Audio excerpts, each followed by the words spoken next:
आज जिस टॉपिक पर हम लोग बात करेंगे वो सामाजिक परिवर्तन के स्वरूप से संबंधित है।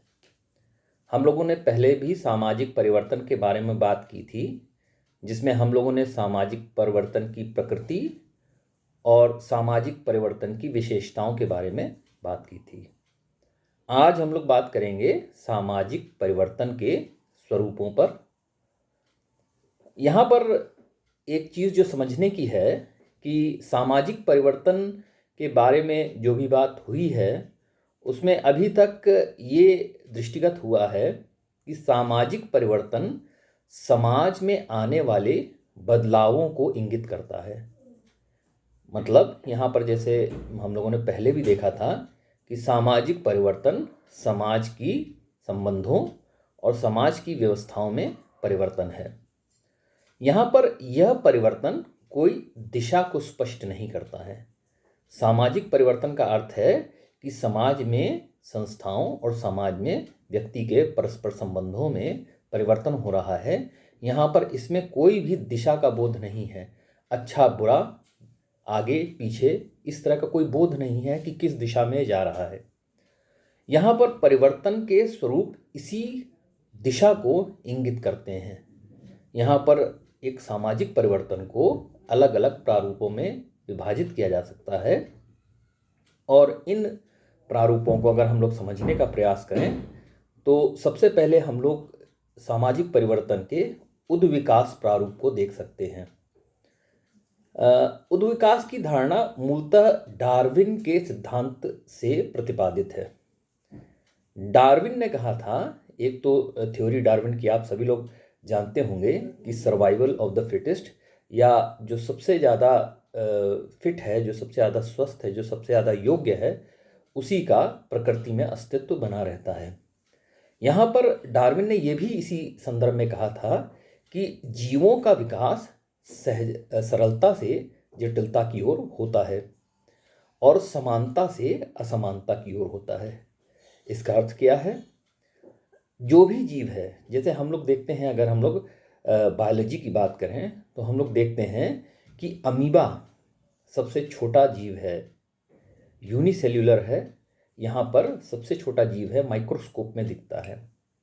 ये सबसे सरल जीव है। इसका कार्य सिर्फ अपने लिए भोजन ग्रहण करना है, उस भोजन का निष्कासन करना है और एक स्थान से दूसरे स्थान तक थोड़ा बहुत मूवमेंट या एक स्थान से दूसरे स्थान तक जाने का प्रयास करना है। यहाँ पर इस सरल जीव से हम देखते हैं प्राकृतिक रूप से अन्य जीवाश्म या जीव विकसित हुए हैं और ये जो जीव या जीवाश्म हैं ये उससे ज़्यादा जटिल हैं। जैसे आज अगर हम लोग देखते हैं तो मनुष्य की ही उदाहरण ले सकते हैं। सबसे ज़्यादा जटिल मनुष्य है, जिसमें कई सेल्स होती हैं, कई कोशिकाएं होती हैं, रक्त संचार की एक व्यवस्थित प्रणाली है, कई अंग हैं जो अलग अलग कार्य करते हैं और इन सभी अंगों के समायोजन से, सभी अंगों के सहयोग से पूरा एक शरीर चलायमान होता है, चलता है, वर्क करता है। यहाँ पर डार्विन ने कहा था कि कोई भी समाज भी सरलता से जटिलता की ओर जाता है और समानता से असमानता की ओर। अमीबा का उदाहरण हम लोग फिर लेते हैं। यहाँ पर एक ही प्रकार की सेल्स होती हैं। उसमें जो ह्यूमन बॉडी है, जो मनुष्य का शरीर है, उसमें कई तरह की कोशिकाएं, कई तरह के अंग होते हैं। तो सरलता, समानता से असमानता की ओर, एक ही तरह के जीवों से कई विभिन्न प्रकार के जीवों की ओर विकास होता है। इसी प्रकार इसी सिद्धांत को हम लोग समाज के संदर्भ में लगा सकते हैं। यहाँ पर स्पेंसर एक बहुत बड़े समाजशास्त्री हुए हैं, हर्बर्ट स्पेंसर। इनने इस अवधारणा को डार्विन की समाज के संदर्भ में लगाया और इन्होंने इसके आधार पर सामाजिक उद्विकास के 4 स्तरों को बताया: जंगली अवस्था, पशुचारण अवस्था, कृषि अवस्था और औद्योगिक अवस्था। जैसा कि नाम ही से स्पष्ट है, जंगली अवस्था वो थी जिसमें व्यक्ति आखेट करके, शिकार करके अपना जीवन यापन करता था, जो प्राकृतिक रूप से संसाधन उसको मिलते थे उससे अपना जीवन को सुरक्षित करता था, अपने जीवन में जो आवश्यकताएं हैं उनको पूर्ति करता था। इसी प्रकार जब थोड़ा सा आगे बढ़ता है तो क्या होता है, पशुचारण अवस्था आती है, जहाँ पर पशुओं को वो पालतू बना करके उनसे अपने जीवन के लिए और अपनी आजीविका के लिए कार्य लेने लगता है। फिर थर्ड या तीसरी अवस्था आती है कृषि अवस्था, जिसमें व्यक्ति पशुपालन के साथ साथ कृषि भी करने लगता है, एक जगह एक भूखंड पर सेटल हो जाता है, व्यवस्थित रूप से रहने लगता है, स्थायी रूप से रहने लगता है और वहाँ पर कृषि करने लगता है। और अंततः आती है औद्योगिक अवस्था, जिसमें व्यक्ति जिस स्थान पर रह रहा है उस स्थान पर कई तरह के बड़े बड़े उद्योगों को स्थापित करता है और न केवल अपने लिए सुरक्षा और आजीविका का प्रबंध करता है बल्कि संपूर्ण समाज के लिए ये कार्य करता है। लगभग यही जो विकास के स्तर हैं वो अलग अलग चिंतकों ने भी बताए हैं। अगर हम लोग प्रसिद्ध मानव शास्त्री और समाजशास्त्र में परिवार और मूल संस्थाओं के बारे में लिखने वाले मानव शास्त्री मॉर्गन की बात करें तो मॉर्गन ने भी उद्विकास के 3 स्तर बताए हैं, जंगली, बर्बर और सभ्यता। जंगली स्तर वो है जिसमें, जैसा कि स्पेंसर ने बताया है, जंगली स्तर में व्यक्ति आखेट करता था, पशुओं का शिकार करता था और उसके आधार पर अपनी आजीविका चलाता था। बर्बर अवस्था वो थी जिसमें व्यक्ति कुछ हद तक एक जगह पर सेटल होकर के एक जगह स्थायी रूप से रहना शुरू कर देता था। ये नहीं कि पूरी तरह से वहीं पर रह रहा है, कभी कभी उस जगह से पलायन भी कर जाता था, पर मूलतः कई एक क्षेत्र विशेष में ही वो रहने का प्रयास करता था, कुछ कृषि करना शुरू कर देता है। और सभ्यता का स्तर उन्होंने ये माना है, एक तरह से एक नगरीय स्तर माना है, जिसमें जो कृषि है वो बहुत ही विकसित स्तर पर पहुंच गई है। यहाँ पर उद्विकास का क्या अर्थ है, थोड़ा सा हम लोग एक बार फिर से समझ लेते हैं। यहाँ पर उद्विकास का अर्थ है स्वतः प्राकृतिक रूप से किसी सामाजिक बदलाव को किसी तरह का सामाजिक बदलाव जो स्वतः या प्राकृतिक रूप से होता है। यहाँ पर व्यक्ति का हस्तक्षेप इसमें ज़्यादा नहीं है, व्यक्ति का स्वतः या परिस्थितिजन्य जो मानसिकताओं में परिवर्तन है, जो उसके कारण उसकी संस्थाओं में परिवर्तन है, वो उद्विकास की श्रेणी में आता है। तो यहाँ एक तरह से ये प्राकृतिक या स्वाभाविक या स्वतः होने वाला परिवर्तन उद्विकास कहा जा सकता है। यहाँ पर दूसरे स्वरूप की अगर हम लोग बात करें तो हम लोग देखते हैं कि दूसरा स्वरूप सामाजिक परिवर्तन का प्रगति के रूप में दिखता है। प्रगति का अर्थ क्या है?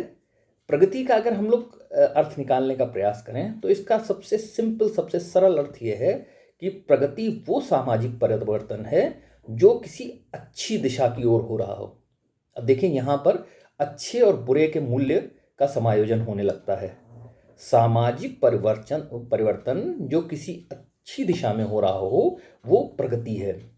यहाँ पर इस धारणा से ये मूल्य व्यवस्था जुड़ी हुई है कि जो भी परिवर्तन किसी समाज के व्यक्तियों या किसी समाज की संस्थाओं द्वारा उसके लिए कल्याणकारी, उसके लिए निर्माणक, उसके लिए संगठनकारी या उसके लिए अन्य रूप से अच्छा और उसकी अस्तित्व को बनाए रखने वाला होता है, वो सभी परिवर्तन प्रगति के परिभाषा में रखे जा सकते हैं।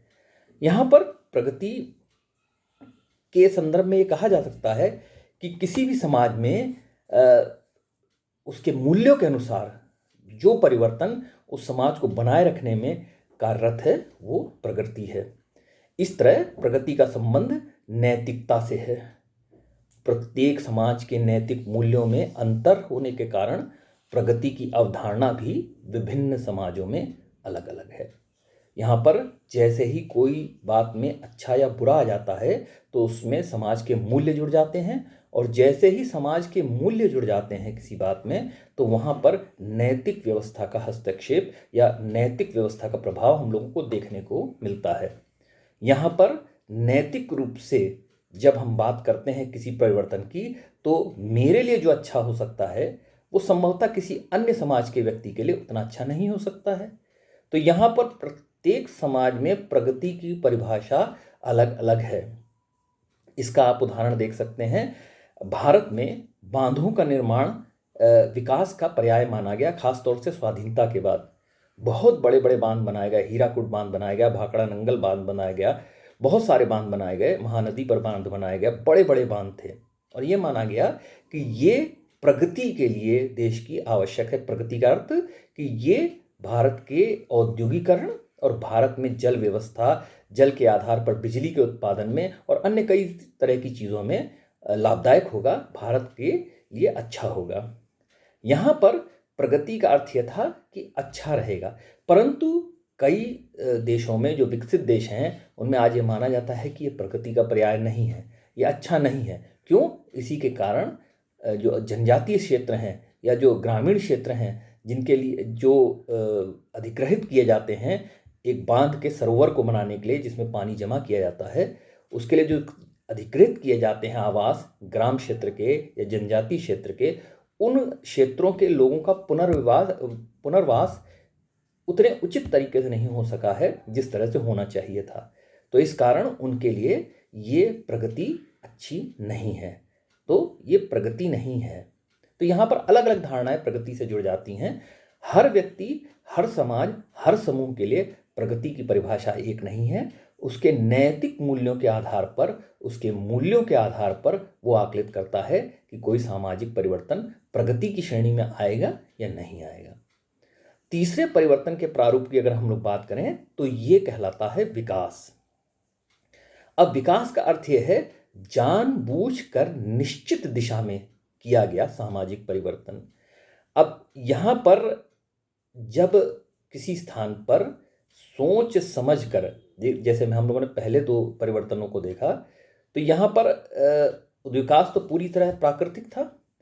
प्रगति में हस्तक्षेप हो भी सकता है और नहीं भी हो सकता है। कोई स्वाभाविक परिवर्तन को भी हम लोग अपने मूल्यों के अनुसार अच्छा या बुरा कह सकते हैं। परंतु जब विकास की बात हम लोग करते हैं तो ये सदैव सोच समझकर किसी व्यक्ति या व्यक्ति समूह द्वारा किया गया परिवर्तन है। यहाँ पर ये परिवर्तन आपकी सामुदायिक विकास योजनाओं या अन्य कल्याणकारी योजनाओं के रूप में देखा जा सकता है। भारत में ही बहुत सारी ऐसी कल्याणकारी योजनाएं बनाई गई जो भारत के कल्याणकारी राज्य के स्वरूप को स्पष्ट करती हैं। कल्याण जो करने की भावना है भारतीय राज्य में, तो उसको स्पष्ट करती हैं। तो यहाँ पर जो भी ये ऐसे कार्यक्रम या जो भी ऐसी नीतियाँ बनाई गई हैं जिसके कारण समाज का कल्याण हो, सोच समझकर बनाई गई जो नीतियाँ हैं इस तरह की, वो सभी विकास के दायरे में आता है।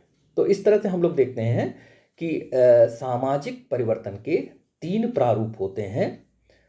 सबसे पहला है उद्विकास, दूसरा है प्रगति और तीसरा है विकास। इन तीनों प्रारूपों के आधार पर हम लोग कह सकते हैं कि सामाजिक परिवर्तन की प्रकृति हर प्रारूप में अलग अलग है और इनको समझ कर के ही हम लोग सामाजिक परिवर्तन की एक समग्र परिभाषा समझ सकते हैं। ठीक है।